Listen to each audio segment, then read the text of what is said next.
À 80 km du centre de Kiev, une habitante filme ces images. Sous ses fenêtres, des chars russes à l'offensive. À l'est du pays, Kharkiv, deuxième ville ukrainienne, là c'est un centre commercial qui est bombardé. Au nord, à l'est et au sud de l'Ukraine, voici les zones occupées à cette heure par les troupes de Vladimir Poutine. Ce matin, le porte-parole du ministère russe de la Défense se félicite. L'aviation russe a conquis une supériorité aérienne sur l'ensemble du territoire de l'Ukraine. Au total, depuis le début de l'opération, nos forces armées ont frappé plus de 1000 éléments de l'infrastructure militaire de l'Ukraine. Sur plusieurs fronts, les attaques russes font des dégâts. Dépôts pétroliers, zones d'habitation en pleine ville. Mais l'Ukraine continue de résister.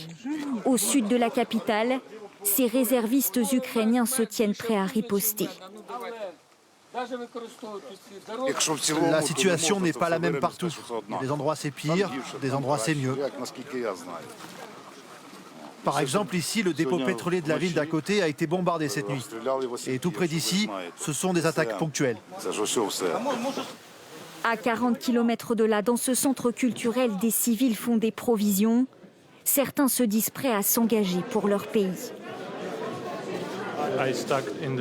Moi, je suis de Kiev, mais je suis coincé dans cette ville.